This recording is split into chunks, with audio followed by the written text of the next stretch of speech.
drawing up sketches, improving the workshop. Yeah, and are you?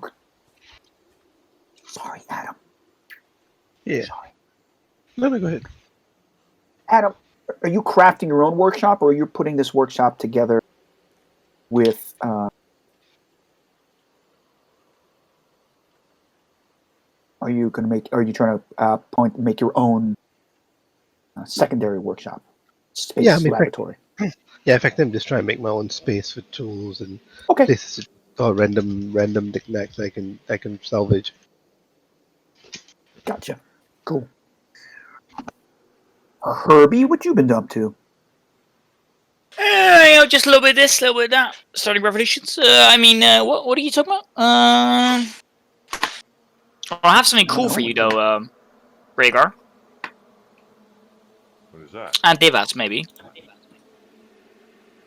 I'm gonna pull out the arm. Or weapon? Yeah. Of course, yeah. It's both, isn't it? It's a... It looks like a blunderbuss, but... No. Oh, sorry, did I get it mixed up? The halfling who recounted the attack told you he used the blunderbuss from Lemordia to shoot this thing off. Oh yeah, that was true. Yeah, so that's what he meant. So, Toon will unroll a sort of canvas burlap sack, and inside of it is a strange-looking thing. It is a sort of a human-sized looking arm. It looks like it's been cut off or blown off right above the elbow, like halfway through the bicep. It's in size, but in the look of it, it is something extraordinarily strange. It looks almost insect-like. It looks like it's shielded, like there's a carapace or some sort of chitinous growth around it. It has various... It looks like blood vessels almost, but they're not. You punch them and they're kind of made out of the same material, this chitinous material, like tubing coming out of it. It ends in what would best be described as a 3-clawed hand. There is some weird bulbous outgrowth coming out of the top of the forearm. It looks like it has some sort of nozzle attached to it. You can see that there must have been dripping something, because when you unroll it, it's clear that something is eaten through, dissolved the canvas burlap bag that Herbie brought this in. Could I take a look at the bag? Does it smell like any substance I'm familiar with? It smells acidic. It burns your nostrils.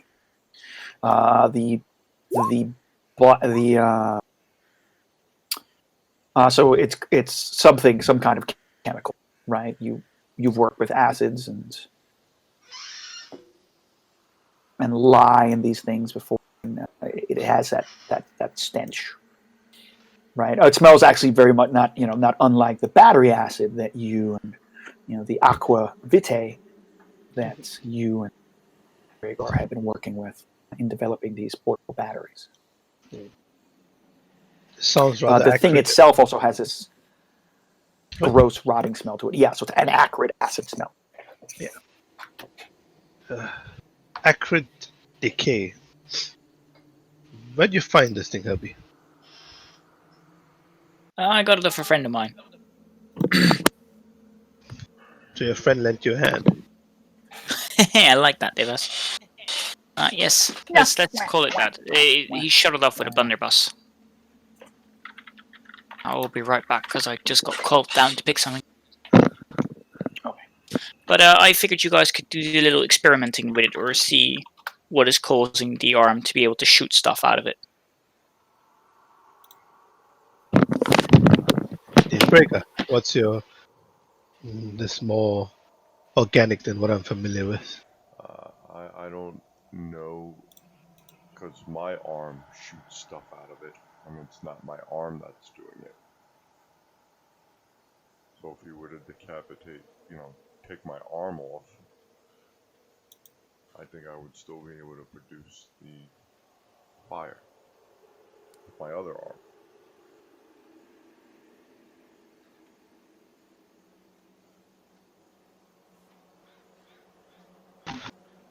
If I was to take a piece of sharp metal off one of my,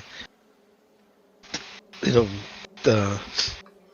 leftover some shrapnel or something, and try and puncture one of the either the veins or the bulbous outgrowths, does something accurate come out of it? Yeah. I mean, I suppose you're doing it carefully when you take that. Yeah, almost surgically. Yeah. Okay. Yeah. I mean, you're gonna have to kind of hammer it, or you can shove it into try and break open the tubing. The tubing might be easier; it's thinner. Okay. And it kind of cracks like a beetle shell. And yeah, I mean, when you bring out the pieces of metal, you can see it sizzling. So something it's definitely reactive with the metal.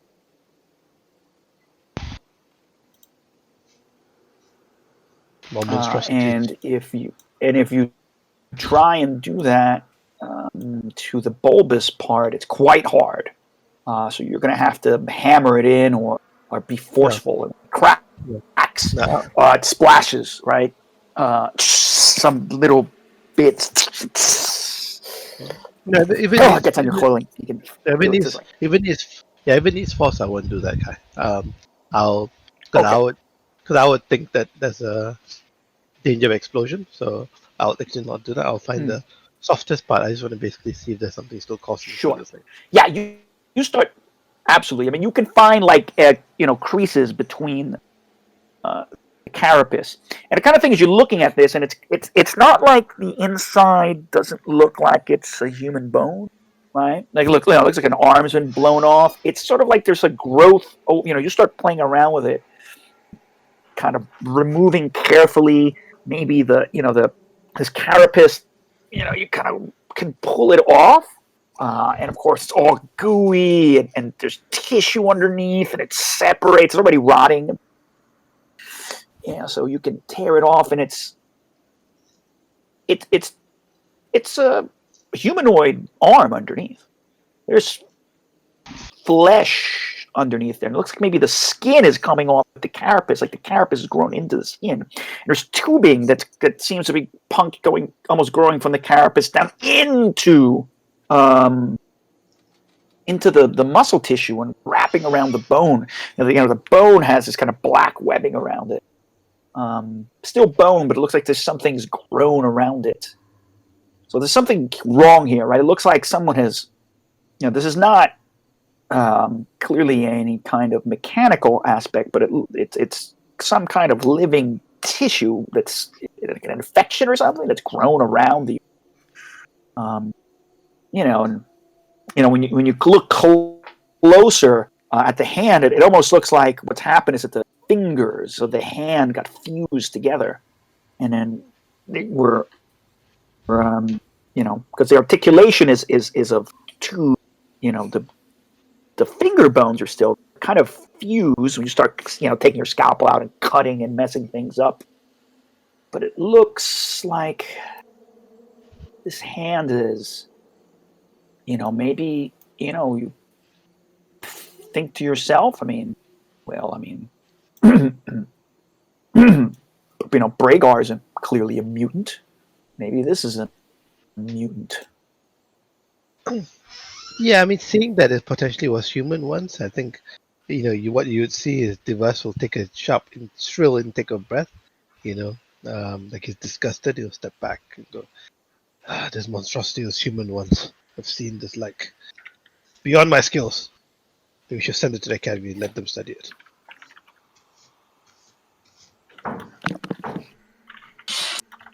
As long as I don't have to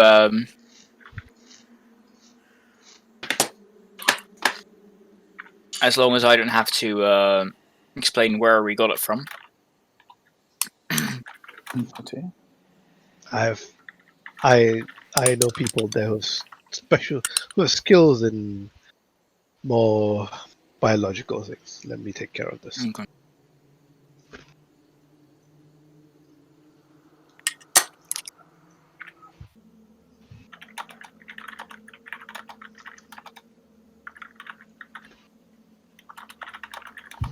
And Braegar, what do you make of it?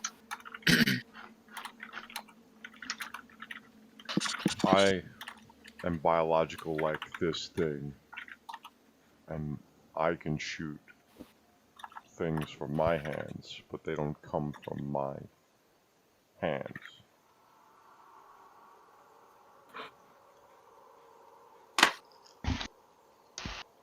Braegar, can I ask you potentially a very sensitive question?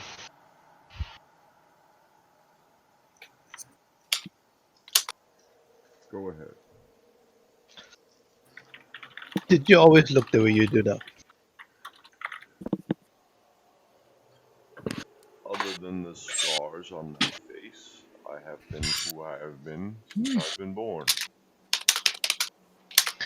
Then this is not like you then.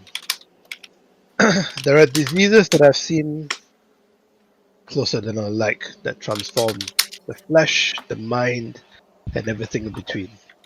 This looks like it was once human. But obviously not anymore.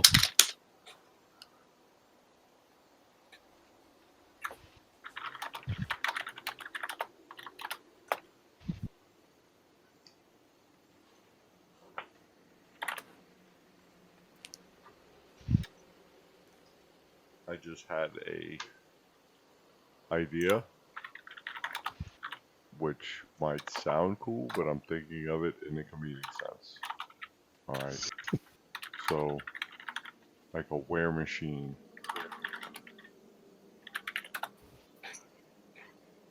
What am I supposed to imagine with this? I'm thinking like wear toasters, but that's where my comedy's coming into play, but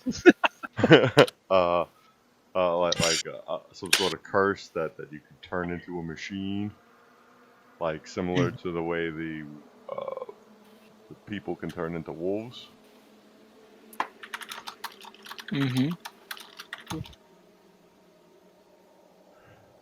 Mechanical tropy, maybe?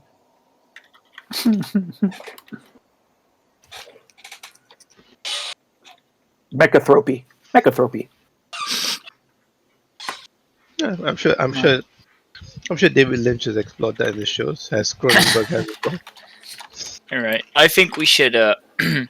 I think we should send it over to the academy. Very nice. Good. So, Dyvas, why don't you get on that? I'm taking orders from you now, is it?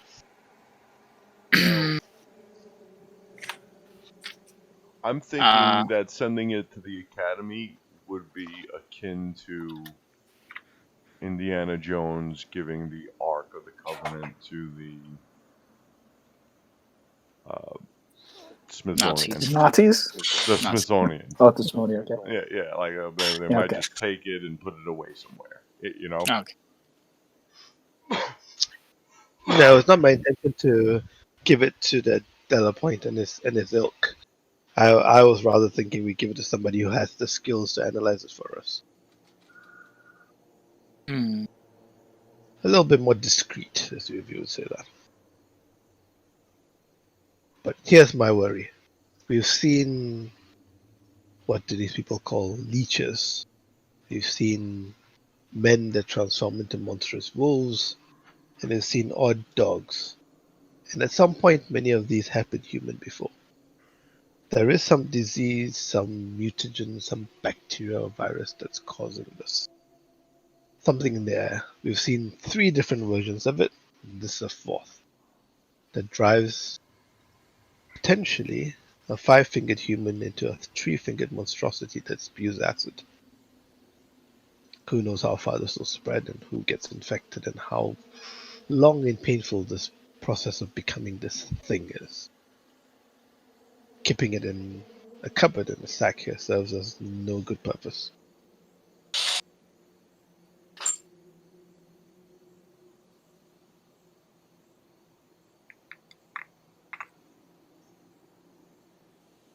Does that address your concern, Braegar? I have no say in this. Could care less if you threw it in that vat of acid over there, or if you gave it to a dog outside. Then leave it with me. I will study it and I'll let you know what I find.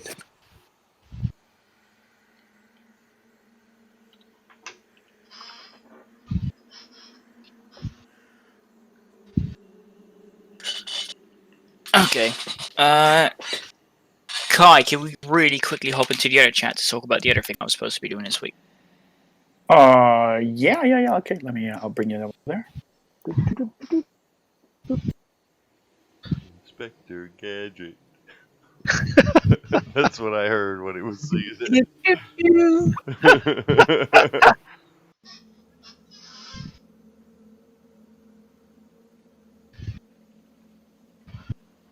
Actually, an artificer is Inspector Gadget could be an artificer. That could work. Yeah.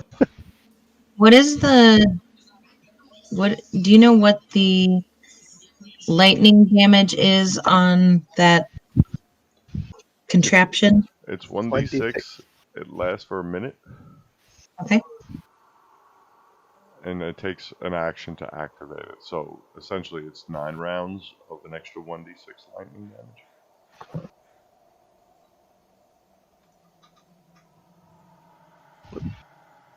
Sorry.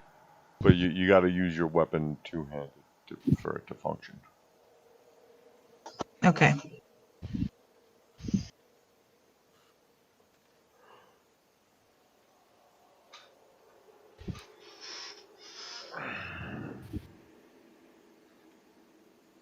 And it's like the half a size of a car battery, right?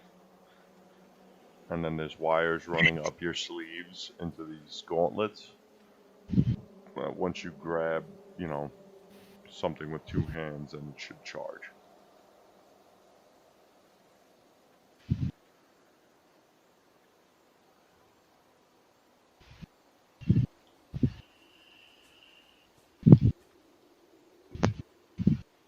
I mean, it also might be capable of, let's say, hypothetically, we're in an alleyway that's got shitloads of puddles. You might be able to just put your 2 hands in the puddles and shock everybody in the alleyway. That'd be cool. Right? That makes sense. Yeah, that makes sense. I mean, mean, slightly more real. It would only do 1d6, but, it's better than nothing. Yeah, and it's AoE damage, so it's quite effective, quite useful. Yep.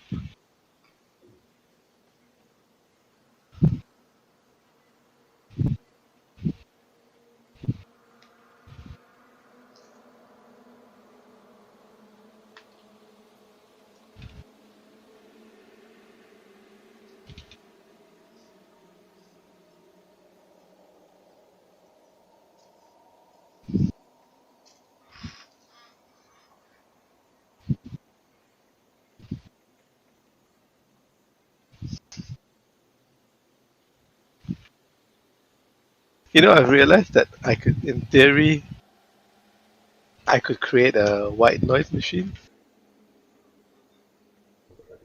Put everybody to sleep.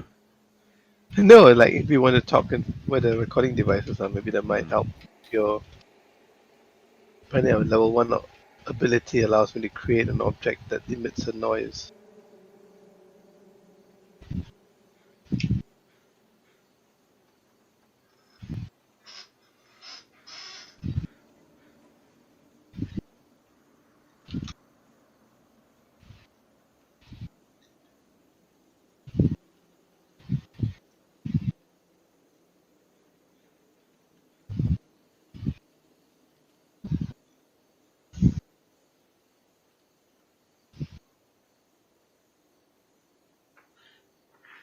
And then what is a crit again? Is it I have to do this by hand. Edit the mace.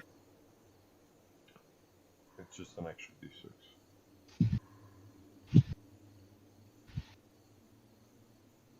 Okay.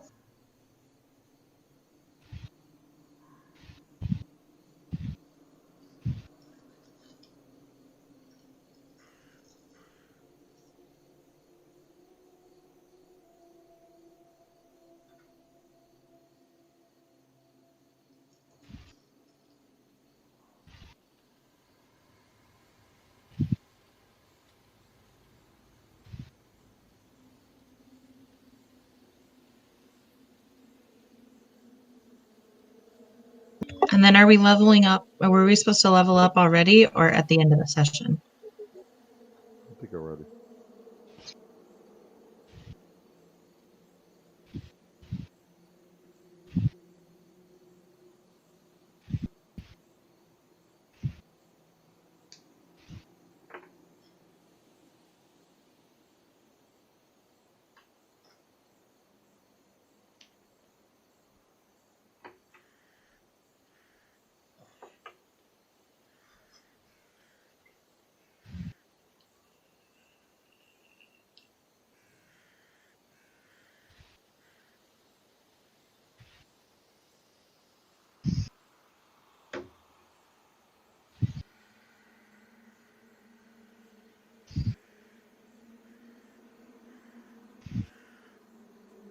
I figured out how to level up on the sheet. It's all manual, I'm afraid. Go into the sprocket in the upper right hand, not the sprocket, the options tab. Okay. And then in the upper left hand There we go. box, you'll see magic caster level. Put that to 4. There we go. Okay.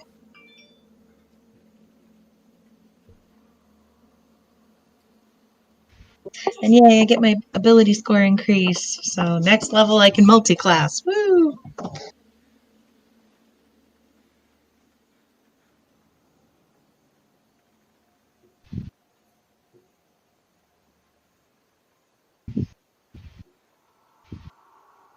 What score are you increasing?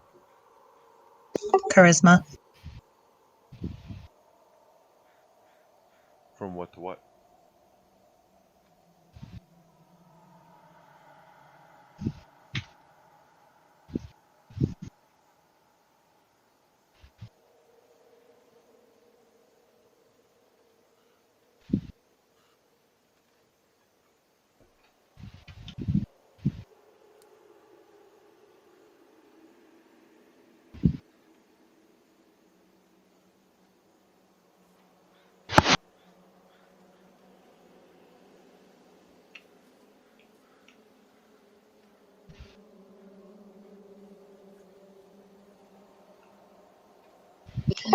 It's ability score increases one stat by 2 or 2 stats by 1, right? Yeah. Yeah, so I'll probably just put them both in charisma, go from a 12 to a 14. Yeah, that makes sense. So what are you multi-classing into? Paladin. Yeah, you need that then. At least one. Yep, at least one.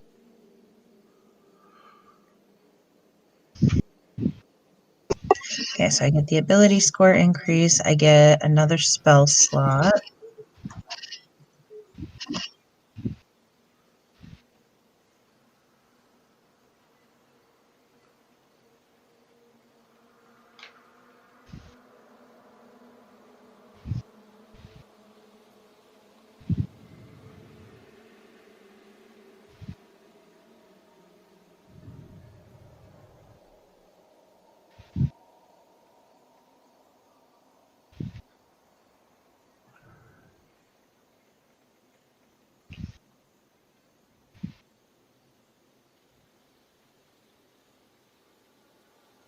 I love wizards, but I love the versatility of the sorcerer.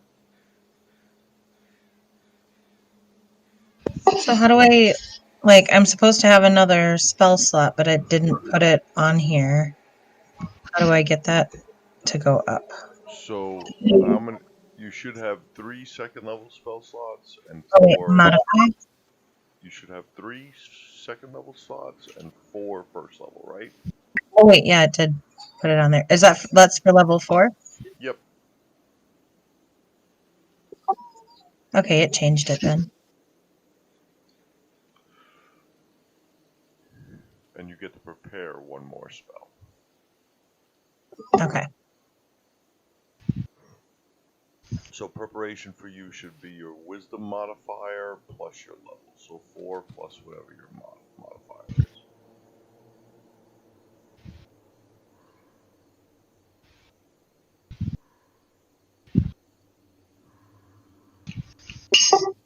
Wisdom modifier's 3. So 7.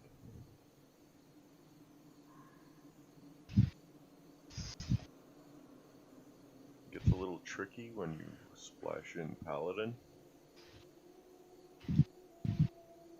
Because they don't get spells until 2nd or 3rd level.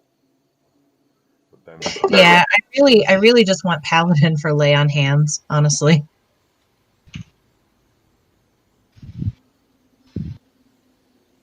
smiting will be nice too. Yeah, and the smite. Smite and lay on hands.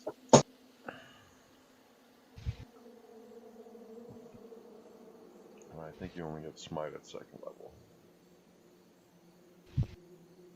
Yeah, so the casting probably comes at 2nd level when you get smite. Okay. So for paladins, it's the charisma modifier, which for you would be 2, and half their level. So at 2nd level you get spell slots for paladin, so that's one slot for paladin from there, and 2 from your modifier, so that's 3 paladin spells you can memorize. But your spellbook is going to be fucking massive, because you get all of the cleric spells and then all of the paladin spells. Sweet. And there could be some overlapping, you know, like Cure Wounds, I think. Yeah. So you don't, you can just keep Cure Wounds as your cleric.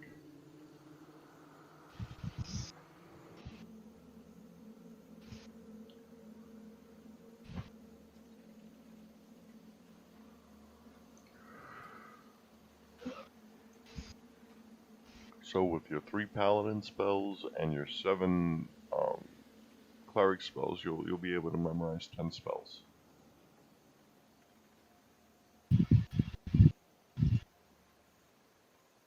But still have the same number of slots.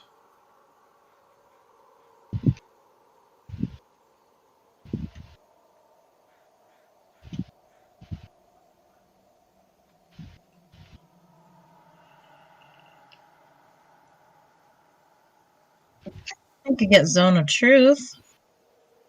You get that as a cleric too. Oh yeah, no, I'm looking at level 2 cleric spells. Alright. Looking for which one I want to prepare.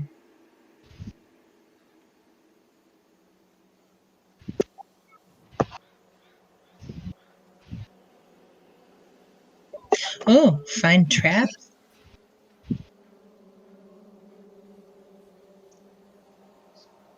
I have somebody for that though. Yeah, we have a Herbie. Yeah. I don't think Calm Emotions would work. Is that a It's a great spell for if somebody's charmed. Yeah, that's what I was thinking. If it's a charm, because it would be ineffective on undead, which is mostly what we're fighting. So Yeah, but if you were to, like, let's say, I get charmed by the vampire, you can cast Calm Emotions on me and break the charm. ooh, yeah, okay, I'm preparing that.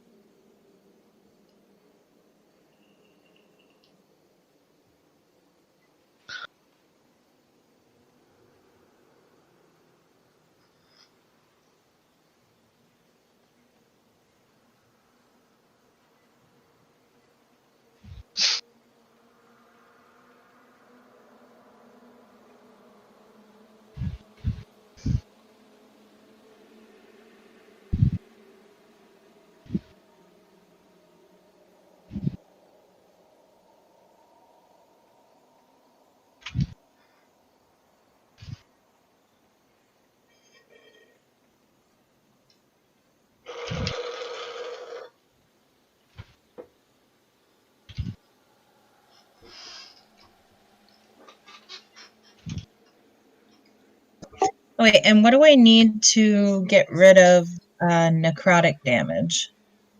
What do you mean? Like when that black goo like came up my dagger and onto my arm, I got like a -3 to my maximum hit point.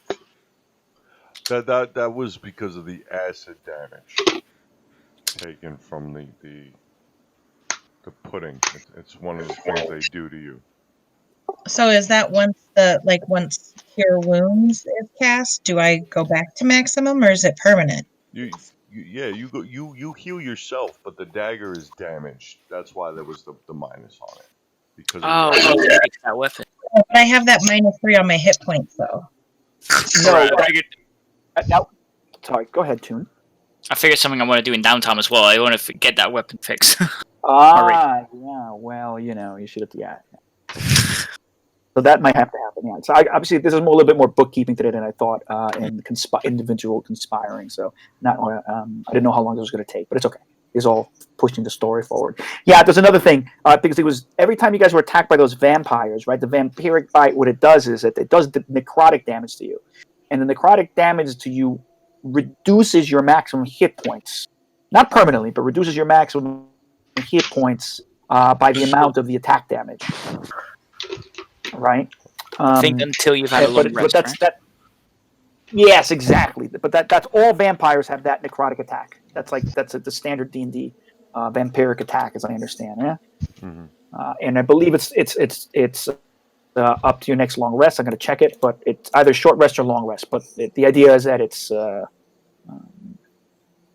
is an inevitable aspect of their attack. So vampire. And so I will click on a vampire, and I will roll the. So what is this? Yeah. Right. And so I'm not attacking anyone, but you can see. Right. The reduction lasts until the target finishes a long rest. Yeah. So you'll all be fine. You're all going to be back to maximum hit points. It doesn't affect you anymore. And you trained anyway, so you guys all gained hit points and leveled up and did all the stuff necessary. So anybody who had any of those temporary reduction, make sure you bring it back to the appropriate number. Oh, wow. Okay. Do we also get our hit Right, dice? so, half of our hit dice back, right? Well, you guys, I think when you leveled up, so you get more hit dice now back, right? Oh yeah, that's true. We should have Yeah, 4 so now I'm instead going of to 3. say, yeah, I'm just going to argue. I think we did that last time. That I mean,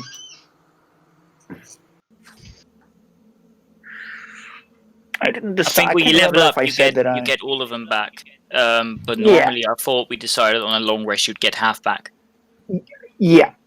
We agreed that's. But that, well, yeah, that's the rule. Is you only get half back. So, but Yeah, because you've we agreed leveled that up, would be a then you better will way get. for you to kill us. Yeah. But Reverse rules out even look, more. you've all survived. No one's died. Look at that. You guys are tough as hell. Think of all the things you've killed so far. I You guys are like the Punisher. You guys are unkillable. I don't like that you're saying that because that means you're probably going to throw something strong at us soon to kill us. But you know, No, of course not. Why would I do that? I was just assuming, but you know what that does. Was my breastplate finished? Yes, because you started your breastplate like 3 weeks ago. Let's imagine, right? No. How long will a breastplate take? Let's say it's finished. Yeah, just for safety's sake. You paid extra money. Did I charge you? Did we say how much it was going to cost you? Yeah. You've already pulled in a little bit, I think. Everybody Yeah, pulled okay. in money. Okay, that's fine. Yeah, then your sort of cool, radical, camouflage breastplate is complete. I mean, obviously, if anyone tries to touch it or notices, they'll visually it's camouflage, but texture-wise, it won't be that. Usually it's a corset, but functionally I think. Yeah, functionally, yeah. You like if somebody throws a coin at you, it'll be ding. a bit. It's muffled because it's covered in fabric, of course, right? But then, in your character sheet, Shay, in the equipment part, please make sure that you mark it as, I think it's carried. Yeah. Like there's like two things. Like you have to say it's Equipped. either carried or worn. Equipped. Yeah. So equip it and carry it. I think both of those things have to be on.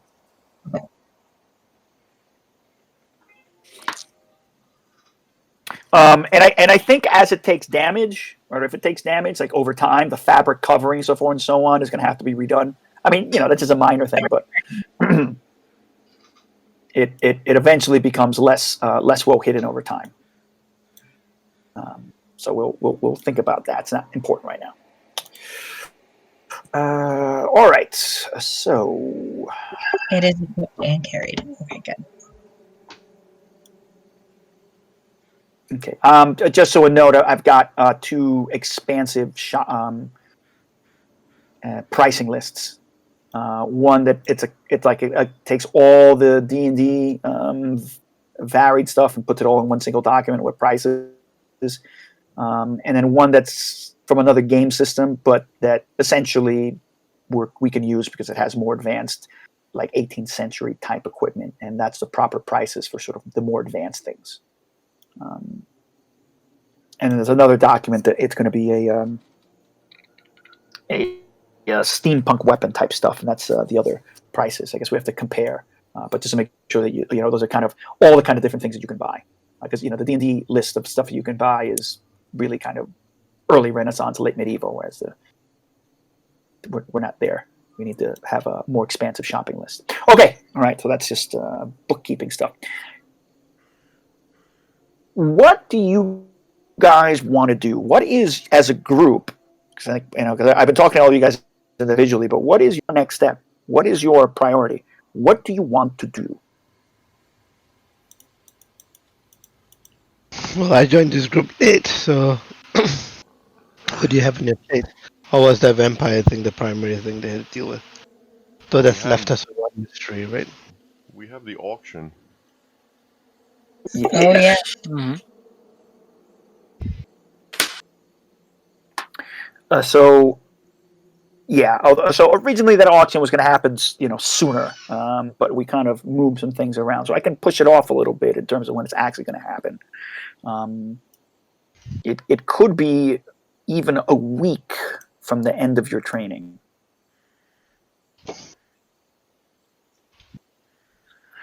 Or a couple of days.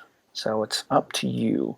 Is there anything you want to do in between then and the night of this auction that you've been forewarned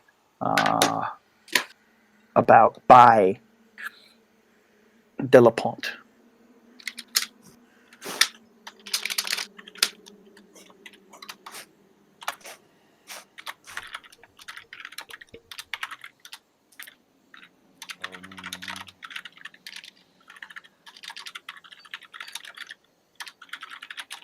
I think I'm good. All I want is that message I sent. That's all I want to do before we go. Yeah, Okay. I mean, if I have time, I'll take the arm to the academy and find a biochemist or someone with knowledge on biology and stuff to assist. Oh, okay. I really think that and stuff is going to help us here. Give me a second. I think they have maybe have more luck than just a biologist or something. All right, yeah, but you're taking it to the university, right? That's right. Okay. And so let me add a handout here for you guys real quick. Right. So actually, in addition to what happened last time, it's I'm going to go like this. Oh, man, did that not write out? Hold up.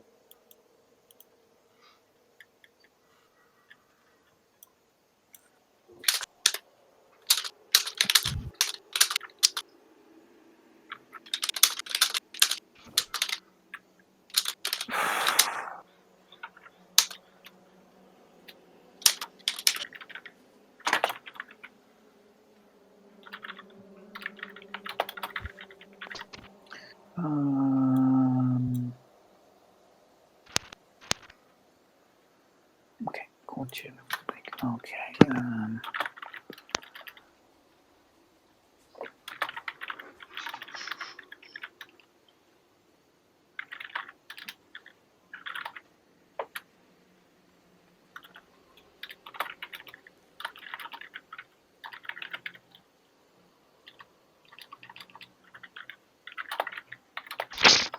So just so you know, right, Delapont actually sent Braegar the following things. I mean, he clearly has told you that it is an auction house, and is an auction house owned by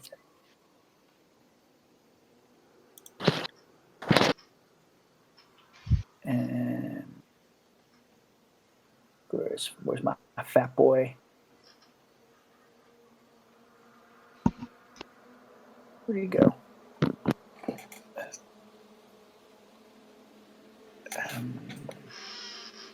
Monsieur Alain Alviers, right? Who it is basically Alviers auctions, right?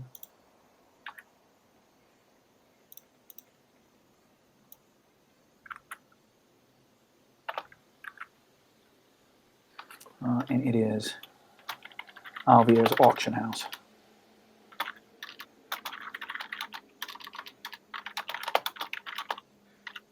And fine goods. It is in the Quartier Noblique. He has provided you with what is a handwritten secret invitation. This secret invitation has a name that's been torn out. The pages has been ripped apart. But this is kind of the information. That's kind of the information packet, actually, of who's doing this and where it's coming from. It seems like that's what he's used to gather up things. Okay, and so he actually does, I suppose last time, give you a list of items that seem to be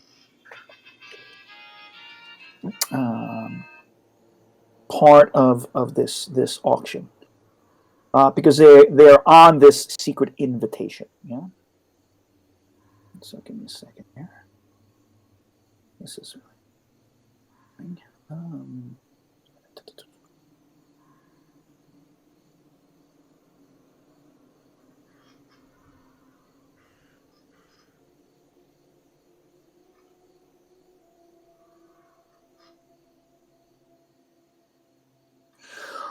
All right. There's a couple of, there's a big collection of different objects that seem to be died, so to speak, in this auction. But you can tell that there are a variety of different objects that suggest that they're from various places outside of the civilized crescent itself. I have to find my list here.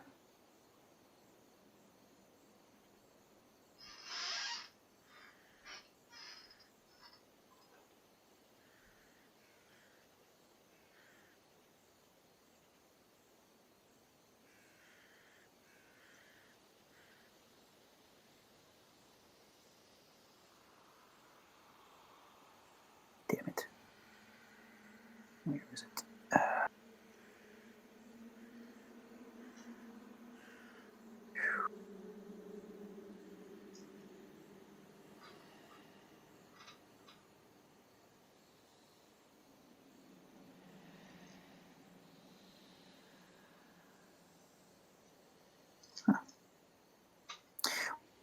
So there is a sword, a long sword that is supposed to be from the land of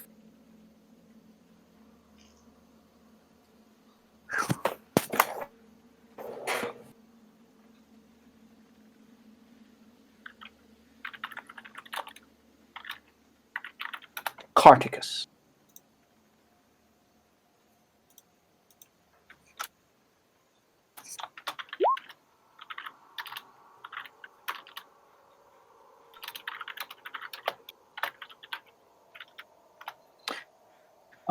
This broadsword is a really an art piece, and it is supposed to be silver and gold inlaid. There is a strange, some kind of musical stringed instrument from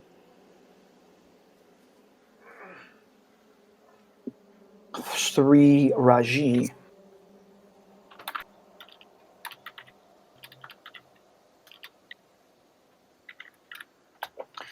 There is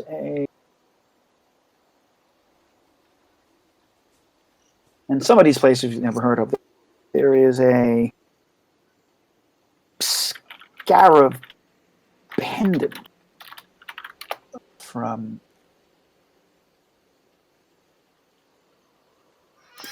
Thracia.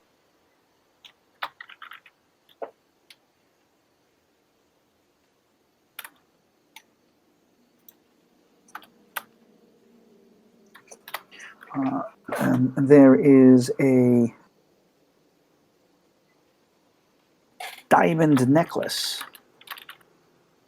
and these are the reason these are pointed out is because it's clear that De La Ponte has circled these things for some reason,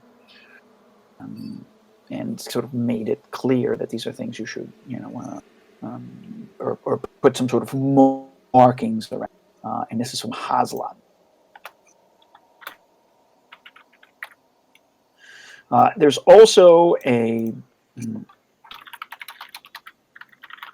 rough map of the building, hand drawn, and a warning. Okay, that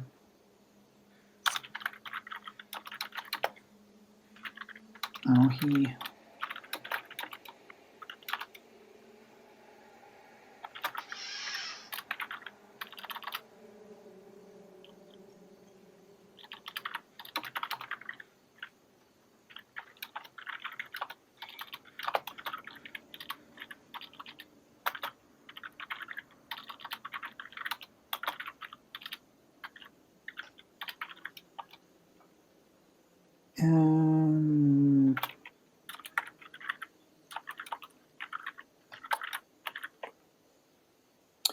Okay. And there's the information.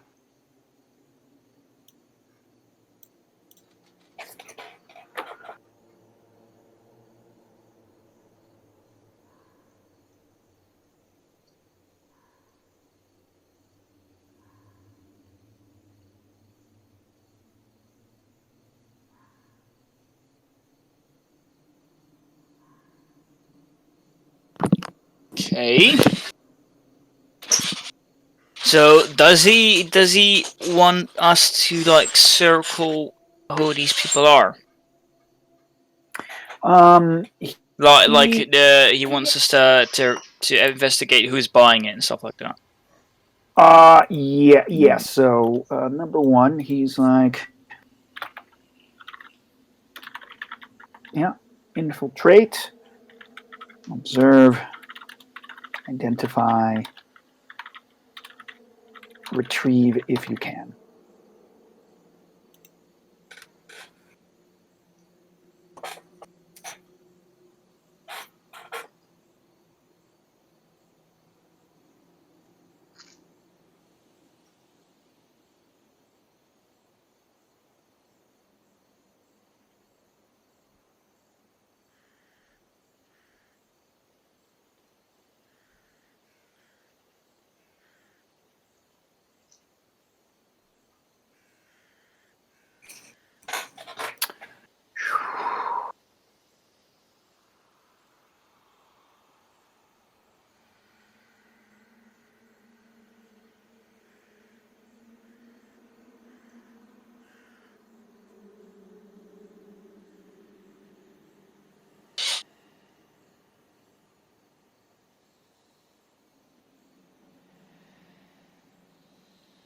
All right.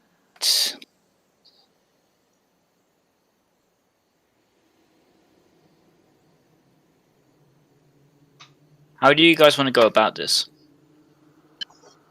Well, I think one of us should take notes and see who bids on these items. If the bids are particularly low and nobody's interested in the items, perhaps we could try to get one of them. I don't know. I don't want to draw attention by bidding, but he said to try and get these items if we could, right? Mm-hmm. And is it like a formal invitation that we got, or is it more like, "Hey, check this thing out, please, for us"? Well, the invitation isn't for you. I mean, basically,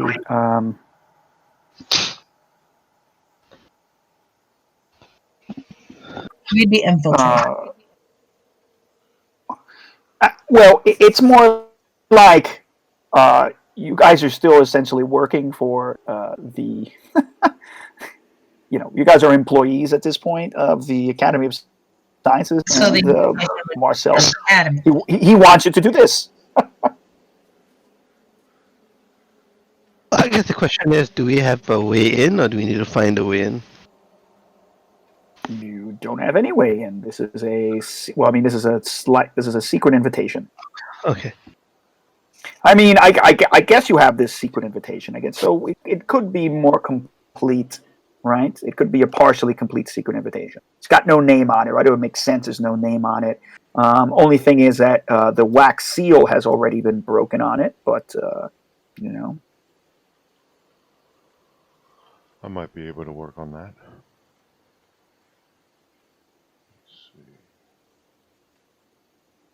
Actually, we'll fix most things, I think. Yeah, I mean, considering the abilities of both Braegar and of Herbie in forgery, trying to replicate and reseal, if you think it's necessary. Would mending work? Your mending spell would work.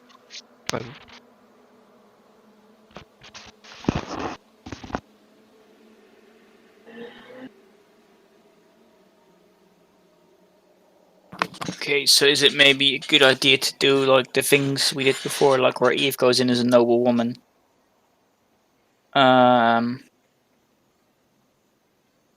Maybe we can get Nikholai to drive us again?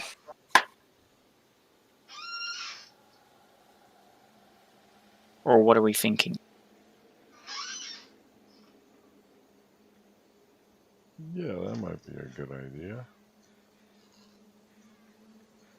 And maybe we could disguise someone to go with me for protection. Yeah, yes, exactly. Of course. I can be your little servant, maybe. Why don't you go as her little child? Fuck you, Braegar. I'm too young to have children. Come, Eve. Don't be coy. And what about maybe going as greedy? I mean, fuck it all if you already. What about if I go as Grifo Overhill to accompany the Lady Eve? Grifo Overhill? You could. Who's that? We have no idea who that is. What is this? Do you say that out loud to everyone? What are these strange words you're putting together? Yeah, of course I am. As I say, they know who I am. At least I'm saying I this do. out loud. Yeah, I think everybody knows, except for maybe Dyvas. But Dyvas, you've no idea what the fuck's going on. What he means by Griffin Overhill. Grifo, not Griffin. I'm not Peter Griffin. Call him that. Okay. I mean, of course. Let me just call my friend Grifo, and he will get us in. Of course he will. And Herbie is going to go outside. He's going to scale the building on the side. And he's going to climb into his room.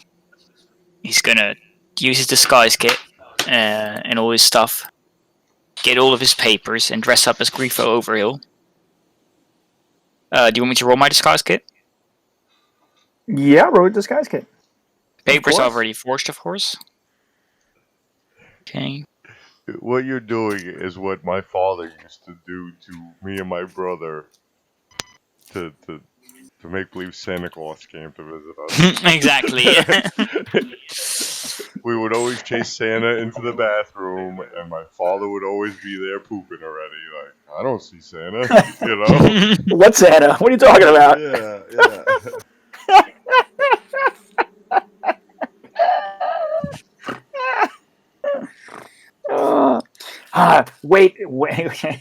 Wait, kids. I'm going to go upstairs. I think I heard Santa up on the roof. I'm going to go take a look. 15 minutes later. Oh, hello, kids. Merry Christmas. What? How is it possible, Dad? You always miss Santa. Wow. Okay. So. Okay. That's a fairly good disguise kit. All right, so you guys are going to wait till the night off. All right. And so it's going to be, what's everybody else going to do? What's going to happen? And how are you going to get there, right? Because, I mean, this isn't the Quartier Noblique. We'll have papers, yes. I think I have forged papers, nice please. papers for everybody. Yes. Do you guys have the right kind of clothing? I do. At least some of us have fine clothing. Your- I have my Grifo your- over. You're talking about, you got to look, you know, if you're going to go party with the aristocrats, you better look like an aristocrat. Yeah, I've got fine clothes too.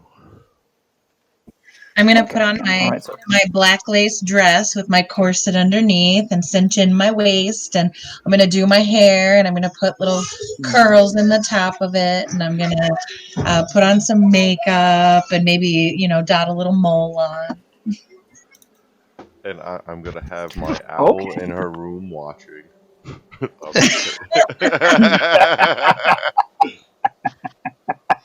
Yeah, that's right. Put that right makeup outside the on. window. Just like that. Yeah. Yeah. Oh no, a little mole All on your right. cheek? Oh, that's cute. All right. And so where are we going to be here? The Quartier Noblique. I'm going to put us in the right map. Before this, of course, Grifo Overhill is going to come in and say, "Oh, my little friend Herbie told me you all needed some help, so I have come.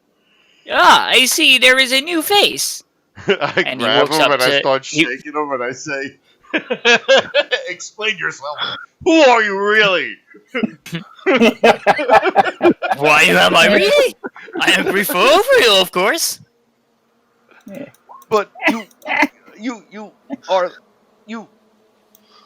Fuck. And I come downstairs and say, "Oh, hey, Overhill?" I messed up my ASIs. Can I change them or no? For leveling up, since we haven't I really guess. done anything. I want to. Yeah, that's fine. Okay, thank you. Yeah, I think that's okay. And you know, and so you know, where you guys are going to go is that you are. I'm going to put you right here. I'm going to put you guys on a map, and where are? Well, at least I'm going to put you on the city map just so you kind of get a sense of where you are. Is this one right? Am I on the right map? This one I'm on? Nope, wrong map. Put you all on the wrong map. Sorry. Okay, so you guys are going to shift ping. Oh, I could change that. Yeah. There is a long road here, and you're going to be in this area. It's full of. It is in the. I'm sorry, not the Quartier Noblique, but rather no. It is the noble quarter, but it's called the Quartier Savant, not Noblique. I'm mixing things up in my head. The Publique and Noblique, and This is an area, a wide, full of quite fanciful galleries, and just a little bit off, Rue Gagnier, you will find the auction house. Eventually, your carriage will take you there as you travel along. Of course, this will be night, and the lights, the multicolored lights, and the streets of the Quartier Oblique, unlike the dark and sooty, destitution of the Quartier Oblique, here it is elegant and beautiful. As tree-lined streets, the cobblestone streets, and the pediments are perfectly clean. It smells of sea breeze and flowers. Trees line the center. Islands along these broad carriages move back and forth. People in fine clothing are moving along the brightly lit streets, moving in and out of boutiques and different art galleries of art, and you will stop. This whole street here will be taken up. It seems like the auction house is quite a large building surrounded by a low wall, and I will mark it over here for the moment. Just say that it is over here. Put on the map, and I'll tape, and it's going to be purple.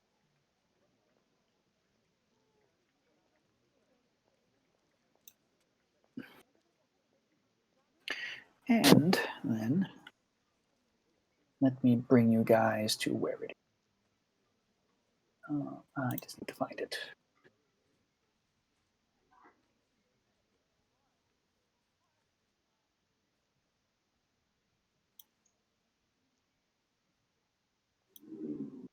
Aha, okay.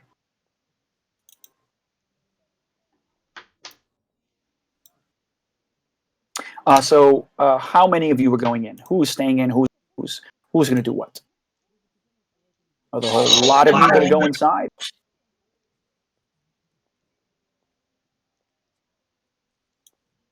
Herbie. I'm happy to go and look, see if there's a back entrance or a way that Braegar. these goods will come in and go out. Dyvas. Peachtree.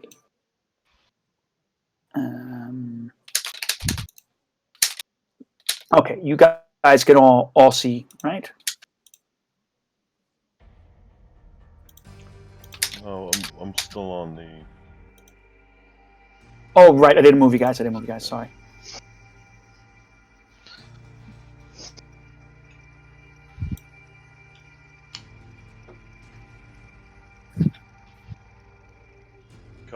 Just so you know, we can see the entire map. Oh, seriously? Yep, I can see the entire map right now. Oh, it's probably because they took. I think they officially took dynamic lighting off, didn't they? Not yet. That's supposed to be. Oh. In May.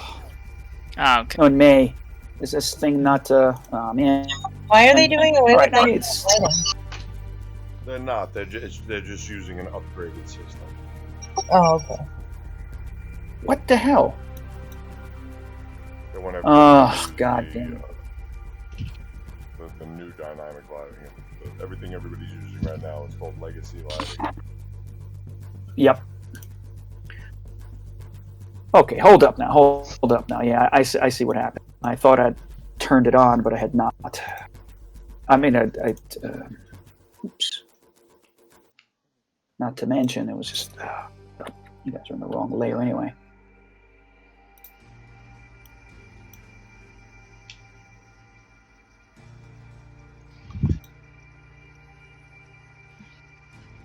Come on.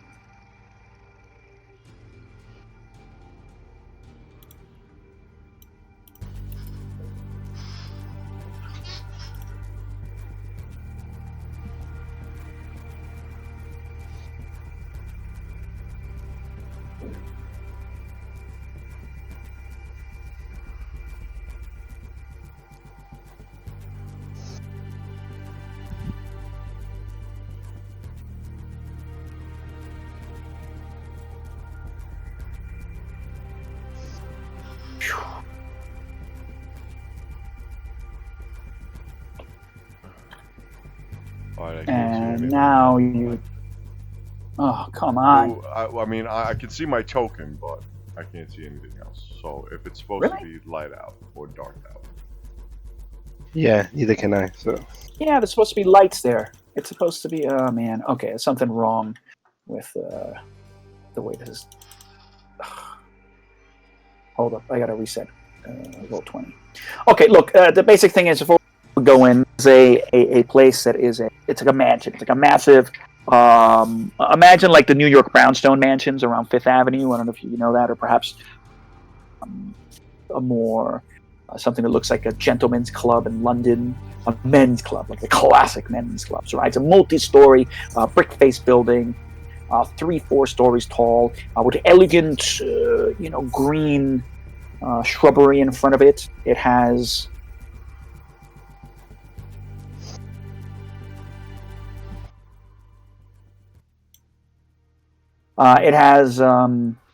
two liveried guards in front that are helping people. There's a line of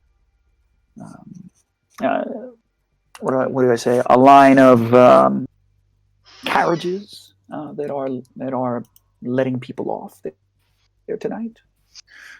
You might see, if you're, depending on where you are, if you're in the, see the livery from that has the crests of various noble families, and it has the flags of Borca, the flag of Lamordia, the flag of Hikoba, and Mordant. So there are, well, these are official livery from other kingdoms, other countries that are part of the Treaty of the Six Towers.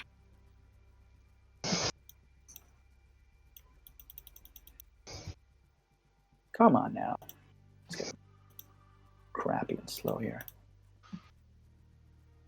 God damn it.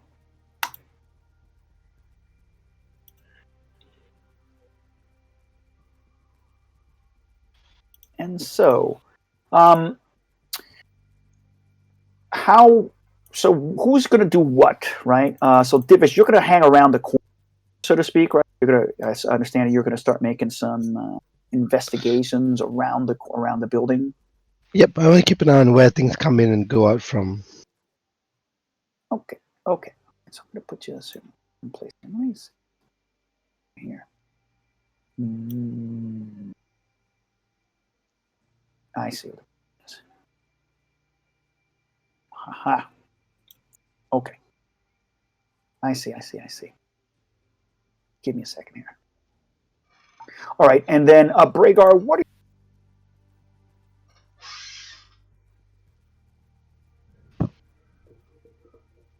Braegar, what, Kai? What is Braegar going to be doing while Evangeline goes inside? I'm gonna turn myself into that handsome Santa Claus looking dude. And Handsome Santa.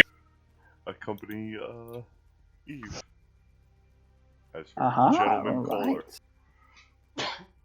All right. Eve has a hot date. With a handsome Santa. I like it. Handsome Santa. Excellent. Is he gonna Like bring my- presents? like in my head, I'm seeing from Bram Stoker's Dracula, the one with Gary Oldman, how he looked like when Oh, he yeah. takes his top hat. Oh, yeah, that's a Yeah. good call. Probably big Gary Oldman in that movie. I do have a guy who looks like that. It's one of my sides.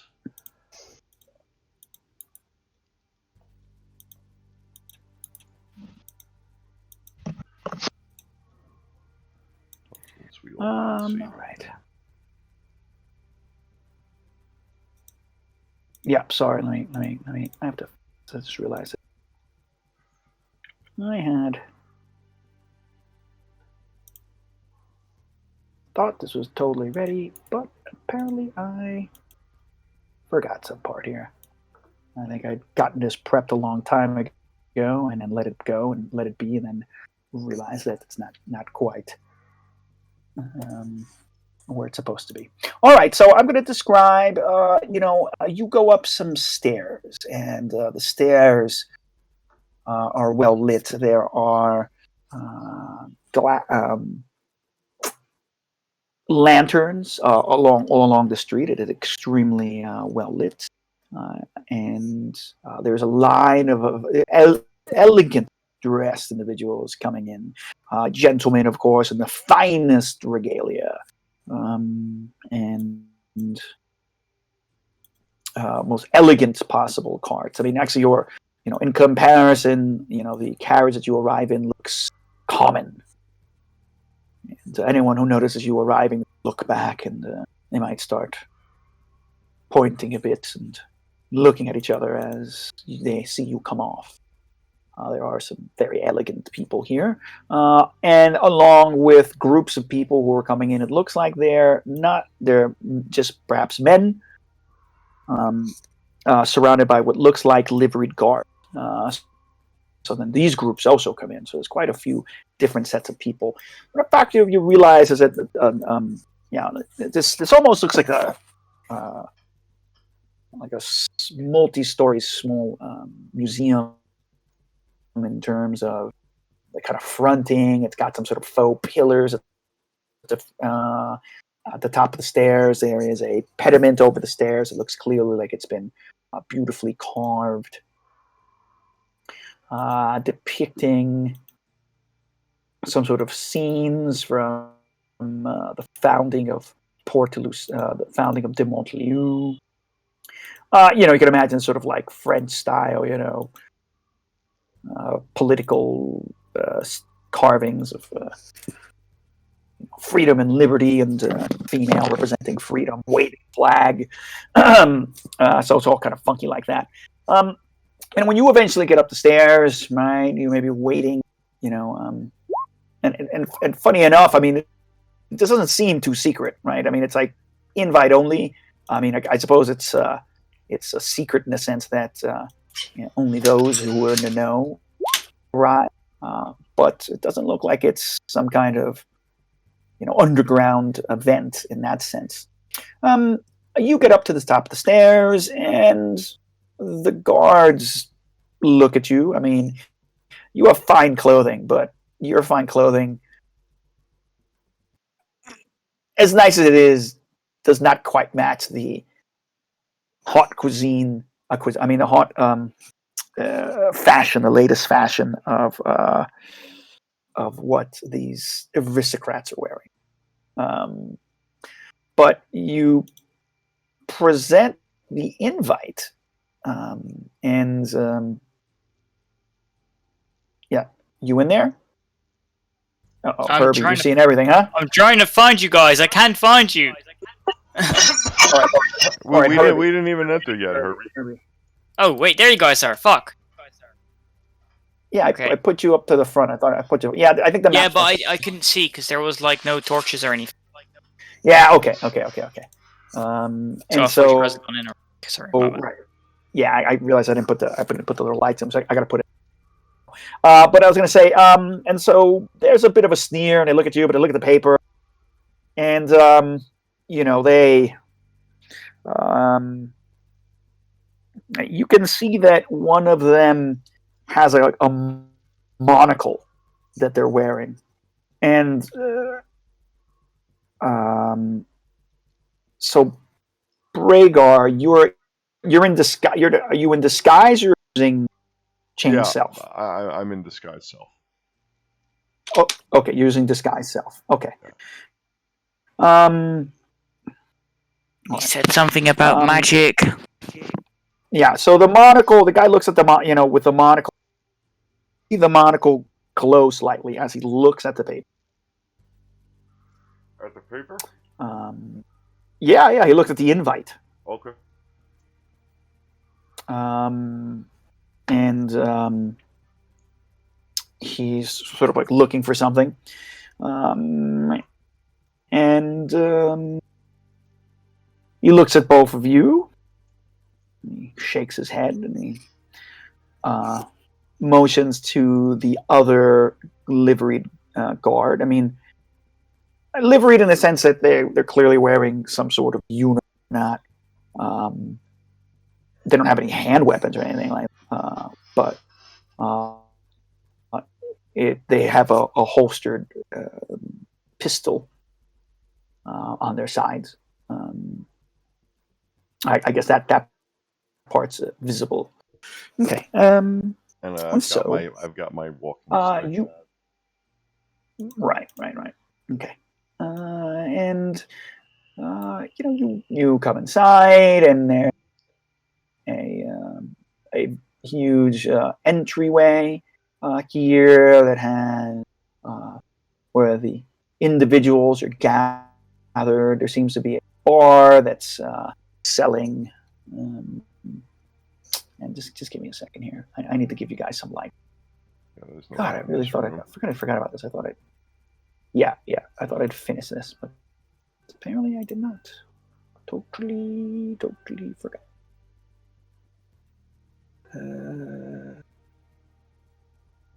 Let's do this.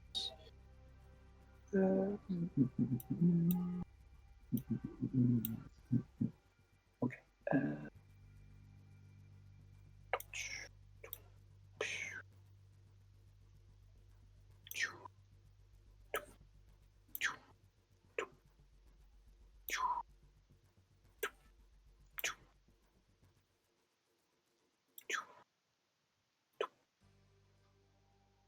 Do I have a grief for overhill token? I I don't do. think you do. I don't know if I've ever made one. You need to make one. Didn't have a picture for him. I don't know if you do or don't. I did. I did. I'll try. I do not recall. And so there's about 20 people in here. They're in reality, this room is 40 feet wide, and so there's a bar actually over here that's serving drinks, and there is a sitting area over here, and actually this is also like a lounge area. It seems to have some works of art and so on available, and I'm going to say that there's individuals in all sorts of places in these different locations here, and out of the corner of your eye, Eve, you see some movement, and lo and behold, it is Lucian. And has he already received my letter?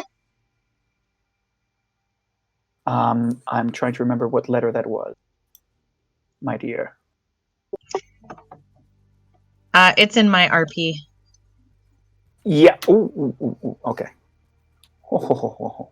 I think that's from a while ago, and I forgot. No, I just wrote it today. Oh, okay. Oh, well, okay, yeah, and well, he I sent it at some point.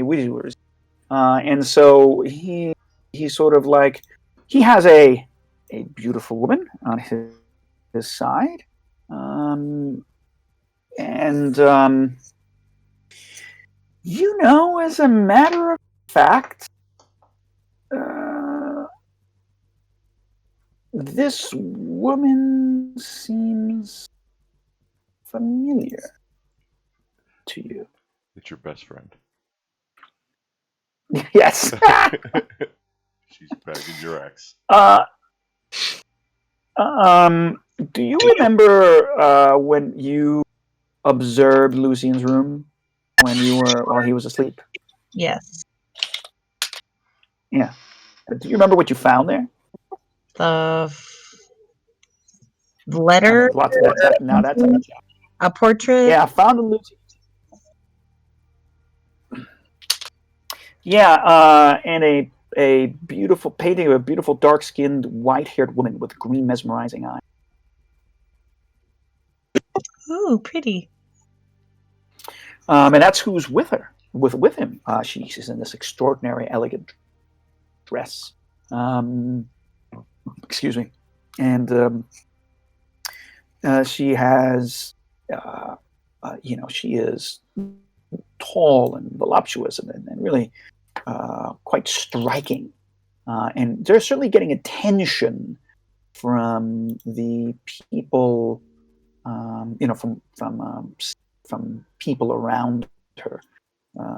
With Lucian, and Lucian like sort of bows and he's like, "Oh, Evangeline, Eve, I would not have expected you to have been invited to this place." I'll give them a warm greeting, like the very hoity-toity kiss on each cheek, and I'll say, "Who is your Of course. companion? She's absolutely beautiful." Shit. I also deleted the map like an idiot. And he. Oh, well. Of course. I'm sorry. Forgive me for not introducing her. It is my. I am truly have been rude. And he turns and he says,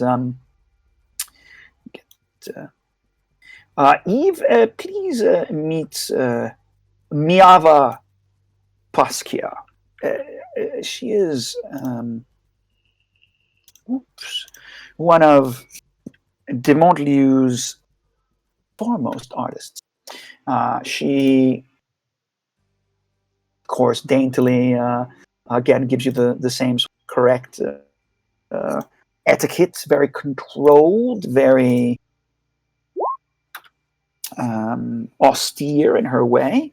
What was her last name? Says, it is Maeva Paskia. You don't know who she is. I mean, he's like, I'm. Who is your friend, Lucien? Is this someone you work with, or who works for you? She's hired help. Is that what she is? Lucien is like, no, no, of course, no, Maeva. This is a member of the academy. I'm gonna walk up and I am where I can't find a picture hand for Grifo right now, but I'll find it later. I'm gonna walk up in my full get up and say, "Oh, Evangeline, darling, who are these people? Why don't you introduce me?" Underhill, is that your name? Overhill. Overhill, Grifo over. Grifo, how did you come inside without an invite? Lucian. Whatever his last name is. I came in as E's +1, didn't I? And Miavia Fiasque. Oh, Braegar. Or was that Braegar? Sexy Santa. Wait. Yeah. And Braegar is the +1. For this evening, Sexy Santa. What's up? I'm Clark. I'm Sexy Santa. How you doing? So, Herbie, how do you want to do? I don't know if you're going to be able to get in. Fuck, I wanted to make some papers, but I forgot to do I look outside and I try to wave in my boy. Boy, come here!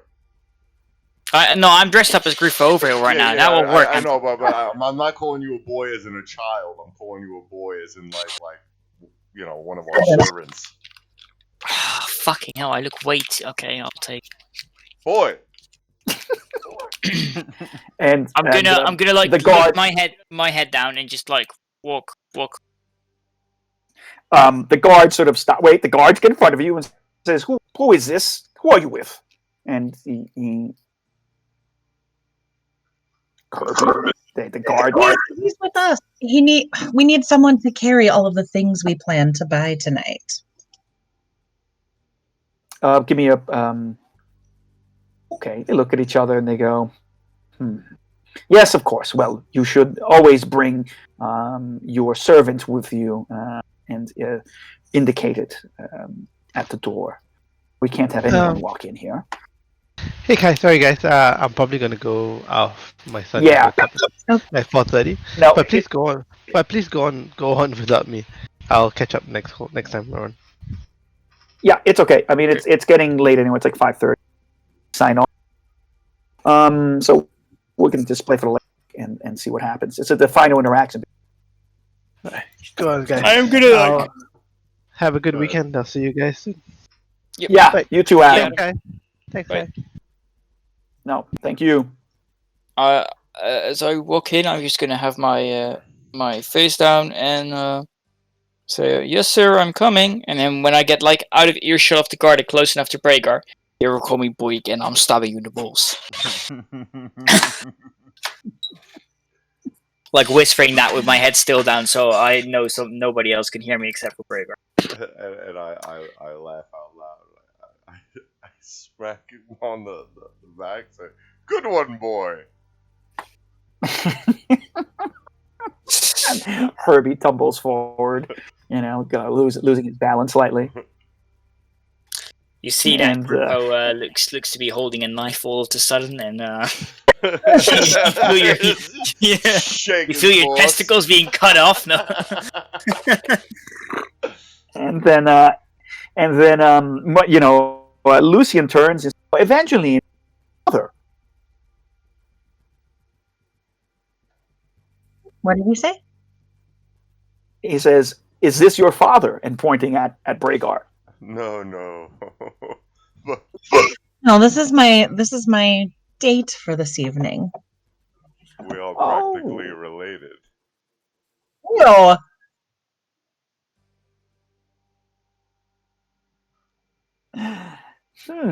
Well, it is. I'm gonna shoot him a look. Come on, God, I'm trying to make him jealous. Jeez. No, I mean that we've probably had sex already, you know.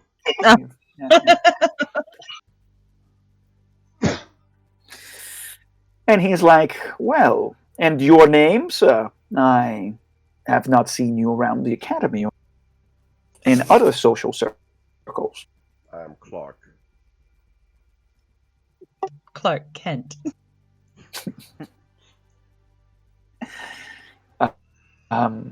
Of the family?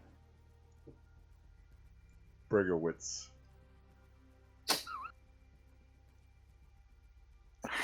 He looks at his companion, at Ameva. He's like, "I am unfamiliar with that name, but certainly Mr. Alvier's extended invitation to you. I trust Evangeline's judgment. She has a fine judgment." I have the paper. I have Extraordinarily made fine. papers for him to back it up. By the way, if his identity ever gets questioned. She has Yeah, great no, it's taste, just- and she tastes great as well. May we enter? And Maeva, she smirks. She has a fan. She slaps out her fan and she fans herself like, "Oh well, Maybe Isn't perhaps he, we'll play swapsies someday. and she snickers a bit and she sort of like, and she taps the fan on Lucy on the shoulder. Goes, "Your friends are so amusing. Why haven't you told me about them sooner?" "Well, really quite fascinating." And she comes up and like she sort of, she comes up to you, Braegar, and she runs her finger along your chest and she says, "Ooh, and so well, and clearly the man is active. Ooh. You are no mere weakling, are you? Oh my gosh." And then she turns to Evangeline and says, "Darling, there's something wrong with your hair." And she leans in and she sniffs you. Let's flip her back. What does her blood smell like? You smell perfume. You two are just sniffing each other like dogs. Oh, what is that enchanting fragrance you're wearing? Did you eat corn? Oh, Oh, it is. Oh, it is a secret. I have a perfumier make it just especially for me. No, you smell It says, absolutely. "Oh, yours is really wonderful too. Perhaps we could exchange the names of our personal perfumiers. Actually, and A bit braggy although there. I would, Mine is all natural. mm, Do you smell my although we fragrance? must. Oh my! I whisper in the girl's ear. I say, "It's death."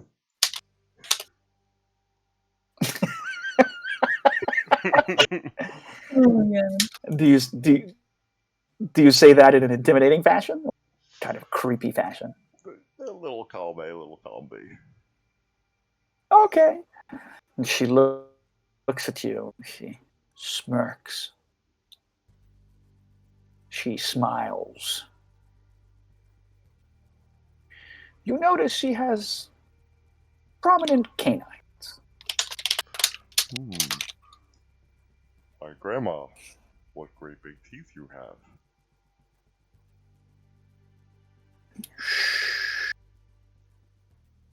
Maybe you I'm gonna smile and say you were later. complaining last night. Show my teeth a little. And at this point, you actually you see that Lucian seems confused because you guys are all having these interactions, and Lucian's like, well, Maeve, why should we not get us some champagne? And why don't you join us, of course, Evangeline and Charles? Chuck it was? Clark, of course. Is that a Mortentish name? That must be why I don't know it. Clark. It's certainly not a demotely used name. You must be some... that explains it. Minor nobility from Morton. Really, you're all welcome. Come. There's nothing minor about I hear this, Brett. Grifo is gonna say, "I will make myself scarce, so I am not in your way, and I will stand out of the way. Call for me if you need me. I will be there." Okay, boy. And he looks and says, he looks at Evangeline and says, well, like Morden's servants really don't know their place. Speak until you're spoken to. Goodness. Come. There is some fine champagne in the next room. And he takes Neva by the arm and walks in this direction. Basically towards... shoot, what's going on here? Hello? Okay, it moves over towards the right. I can't... Roll 20, he's frozen again now. Can't get it to do anything. Yeah, that room that's over to the right there, it has a desk. Imagine that actually being a bar area, right? Another bar. They're serving drinks, and there's laughter and champagne clinking, and rich people bantering. The banter. It's cramped. The women are looking at you and whispering amongst themselves with their fans. All the ladies here have fans. Well, I have a parasol. Mm-hmm. Herbie, what are you doing? I'm just disappearing into the crowd. Okay. So I don't want to be getting a scene, getting anybody's. Gotcha. Got the house going. I can't believe this. Come on. Reset this. Really? It's all frozen. Okay. I have to. So you guys probably can spend some time, let us say, socializing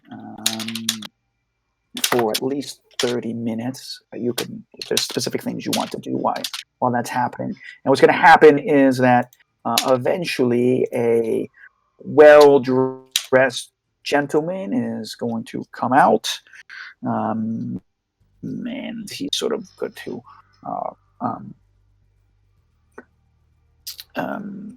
ring a bell. There's a brass bell all that's hanging in front doors and between the stairs. Probably at the top of the stairs, right? And he'll go, ladies and gentlemen, fine guests, welcome to House of Vale. All of you have received a unique invitation for tonight's special auction. I see that we have some of our most favorite buyers and some members of high societies from around the civilized crescent. We are most eager to begin our sales tonight. I hope you are enjoying the fine hors d'oeuvres that we have prepared. Ooh, it is getting too crowded in here. I can see.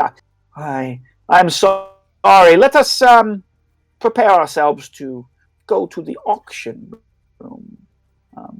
But of course, feel free to look at some of the gallery items. Alvia's personal collection, as you know, is quite well known, and many of you contributed greatly to it. But for those who are prepared, let us go. Our Monsieur Alvia is eagerly awaiting upstairs for all of you. And a whispering and conversations start crowd. You see that there's a lot of socialites here. There were some doors that seem to be leading to some outside areas. It looks like some footmen or maybe some guards who have been waiting near the bottom of the stairs, probably in the center there, not really mingling very much. They go out, and then as the more elegant members of society walking upstairs, see that some of the other groups, the individuals or women that seem to be heavily guarded, start coming in from the wings and start going upstairs, passing you by. Like there's a door here that they use, and some doors over here, and at some point, so they all start coming in. You're going to wait to the end. You're going to go in the middle. What are you talking about? Are you going to wait till everyone else passes? You're going to come in last, so you're just going to crowd. All right. So in terms of the stream of people who are going to be going up these stairs, it seems like that you indicated that you need to go up these stairs, and it seems to be some pathways. Okay. Yeah. After you. Okay. All right. Yeah. I hate to fix this thing. Anyway, so eventually what's going to happen is that you are going to, as you're watching people pass by, there's certainly several individuals who will be passing you here of various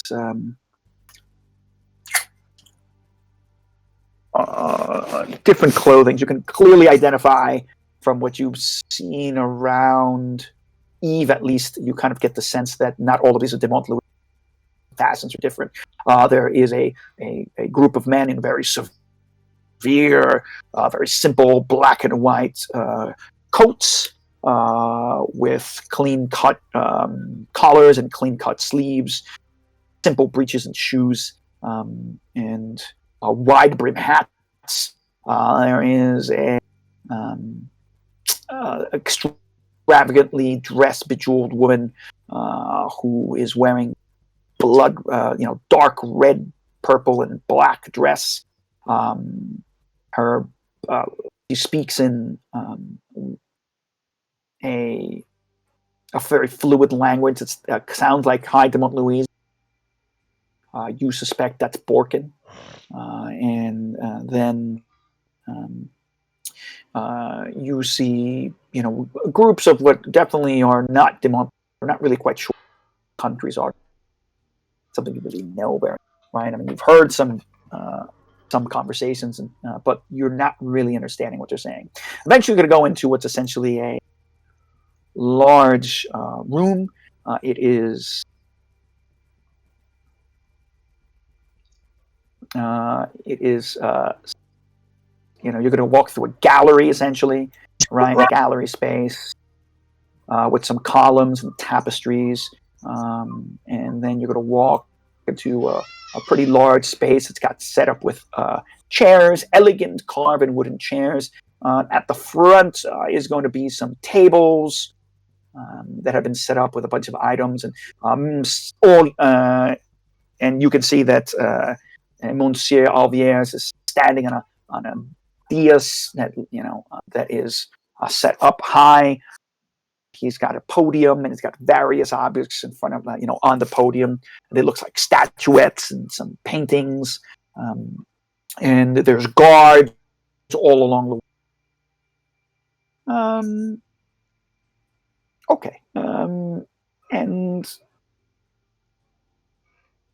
so I'm gonna and then people will start sitting themselves. It's a long of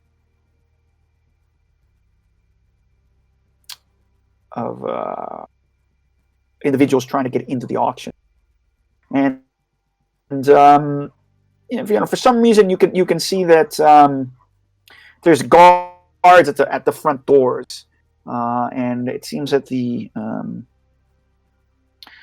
these guards are have some sort of goggles or something, some kind of weird sort of covered glasses of some kind, and they're looking at everyone as they pass by,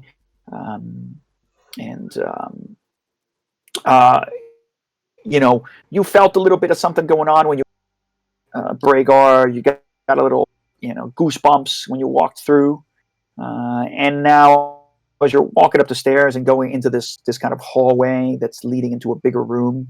I mean, I don't know if the doors are open, so you can see the bigger hallway. Through the hallway, you can see the huge double doors that are open into the bigger chamber where Alviers is up on the dais. But your spidey sense is tingling. You're starting to get goosebumps. There's magic here. You don't know where, but you're getting the sense of it from all around you. Okay. And at that point, the line stops, and there's an argument up front. There is an argument between the guards that are again, liveried guardsmen that's standing in a contingent of these brightly dressed, extravagant in a non-de Montlouis way, contingent with the woman that's in the beautiful robe and clothing, and there seems to be a bit of a argument between the guards of this auction house and what seems to be the woman's guard. And Maeva? Yeah. Hmm? Between the guards and Maeva? No. Maeva is with Lucian. There is a woman with raven black hair and a elaborate dress that is not de Montlouis, and you think they're Borkin. I would describe them as looking like Renaissance Venetian Italy. All right? That's what they look like the Borgias. Okay? That's the kind of dress they're wearing. It's almost out of fashion, but in fashion somewhere. I mean, it's definitely not de Montlouis. And the men start taking out, they suddenly take out their rapiers, her guards. And then the two guardsmen who are up or guarding the door, they seem to say a word. They scream out. You don't know what the word is. Above the kind of conversation that's happening, everybody's talking about it. The door and the double doors just closed. Just the double doors just slam shut. And they grab for their pistols.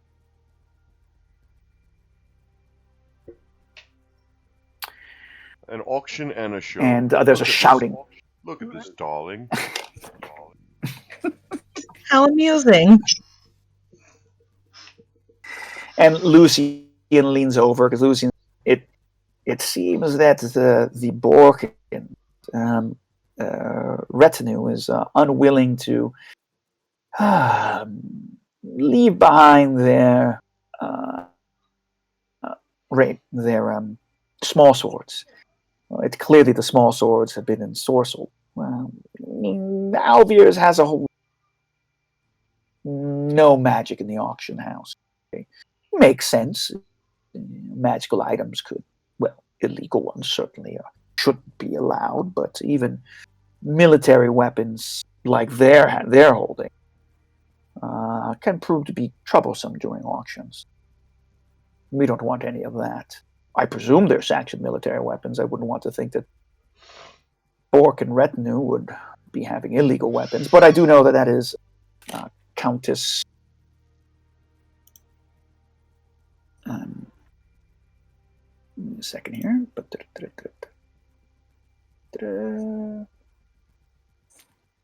Gotta find the name. That is Countess Gamba. She is one of the great noble houses, Borka. Well, at least one of the younger of the Gambas, equally cunning and equally ambitious. Not a woman to cross. But charming, so I hear. And you see the woman put her hands up, and she starts talking to the guards, talking to her retinue, points one finger, and shakes her head, and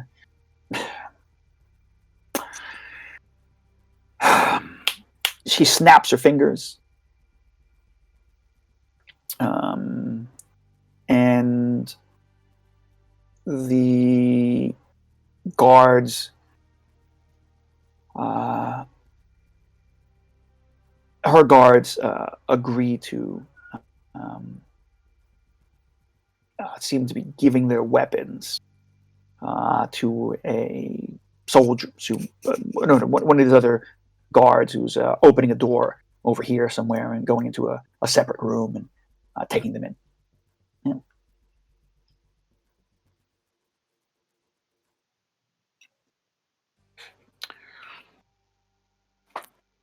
Okay. So, Anthony, roll me an Arcana as you're watching this.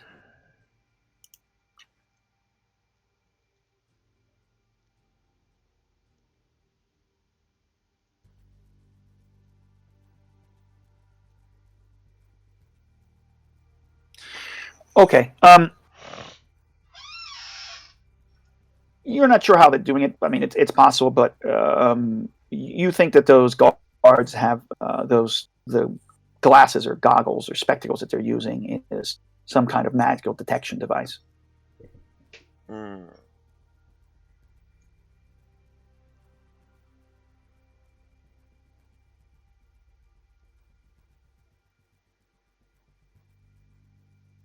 Should I be worried that they might come to me?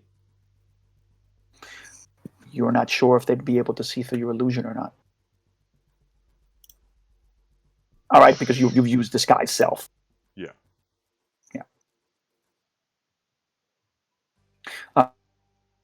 You think that they'd stop them because they were to identify.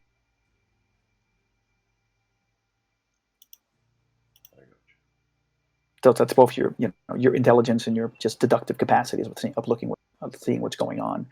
Clearly, the guards downstairs had some special goggles that maybe had to do something with magical, possibly magical watermarks or illusory writing that was on the hidden magical writing that was on the and you don't know what these are. I mean, you could. But and also there must be war. And there must be war. You said, Guy? No, warding. There's possibly warding spells here. Warding. Okay. Yeah, I mean, you see along the walls and along the floor, there are inlaid magical, magical sigils. I mean, if you don't know magic, you wouldn't notice it, but you notice it.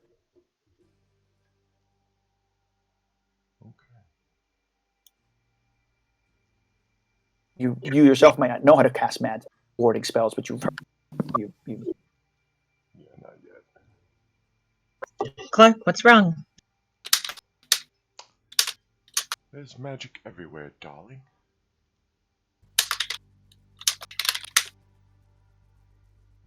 Hold me, I'm frightened. and I like turn to him and like put my hand on his chest. Like, it's okay. Yes, you know the way Daddy likes it.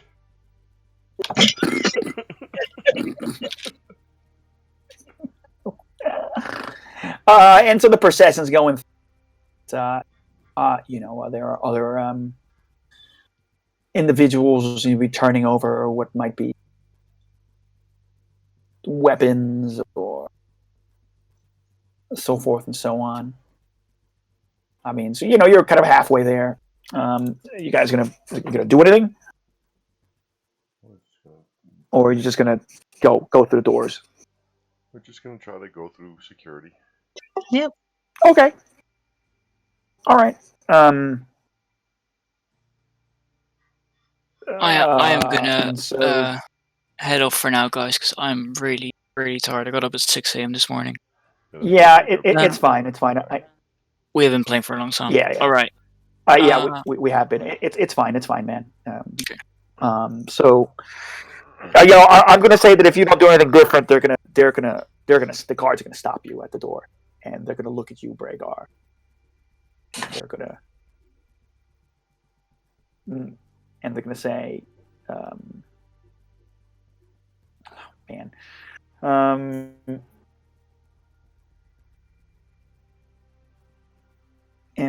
and they're going to say that, look at you and go, that is not allowed. What is not allowed? My walking stick? He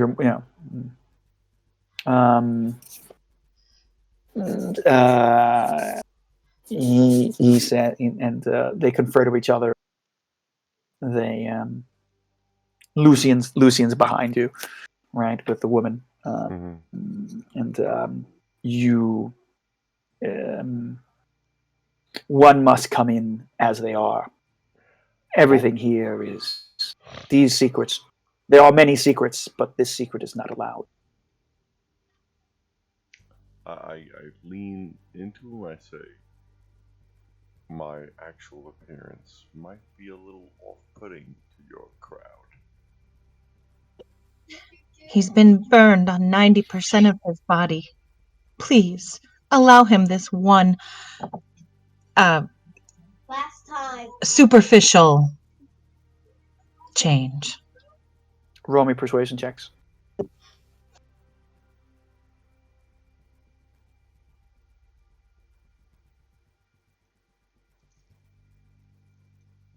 Each, or am I giving her advantage? No, I mean somebody make a persuasion check and then right. Conversation.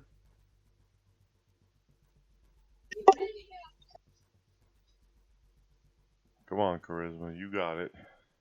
I'm trying. Hang on. There it is. Ooh. I mean, it is with advantage. And so, right, because you're being helped. You're both talking to them. Yeah. Okay. I will, and they comfort to each other, and they say, Tonight is about the auctions, not about the freak burned man who showed up at the auctions. Yes, we want the items to be the highlight of the night. Of course. Yeah, that's a point. This is unusual, but you were invited. Viers must know of this. He has not warned us of you, but of course, please enjoy yourselves. Thank you, kind sir. That burn victim shit, that was beautiful, because I was just gonna say that's that good. I was, me, Yeah, I know. I had a feeling that's where it was going, so I was like, before you can say more, let me explain. How dare you? I am Braegar. I am beautiful.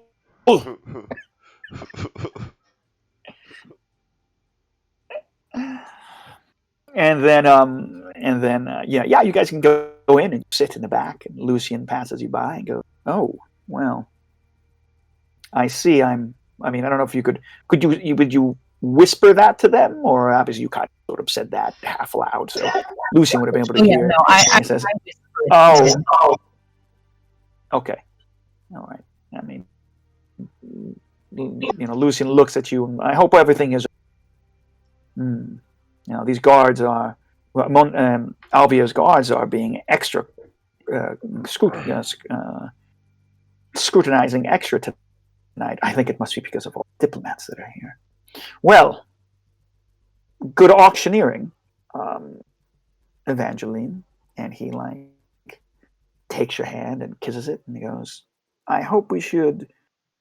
I understood your letter, but I hope that we may work together again soon." And he walks off with the woman, this Maeva Pasquier. And then, the lights flare up, and Alvier starts pontificating for like 15 minutes. Wonderful, everyone. How fantastic that everyone has been able to. A fantastic opportunity they all have for special items that he has. His first use pieces of art, and then with the more common pieces. Eventually, he'll open up to the more exotic pieces. And you see quite a collection of individuals here, and chattering and chittering, and there is you still get the sort of odd feeling, right? The kind of goosebumpy aspect of sort of like magic. Braegar, as you look around, and you don't know if there's objects that are magical, or if there's casters, but this is could be. So something's going on here, and this feels like the kind of magic see at although you've probably been able to sneak in, at theaters, you get the same buzzing feeling, but there's something else, it's one of those things like there's something going on here. You just can't quite put your finger on it. But I'm going to leave it at that, because it's pretty late. We've been playing for a long time, and I know some of the stuff was a lot of individual conversation, so took a while to get the group together. But how about we have this as just the beginning of the auction as our cutting off location? Yeah. Okay. Yeah.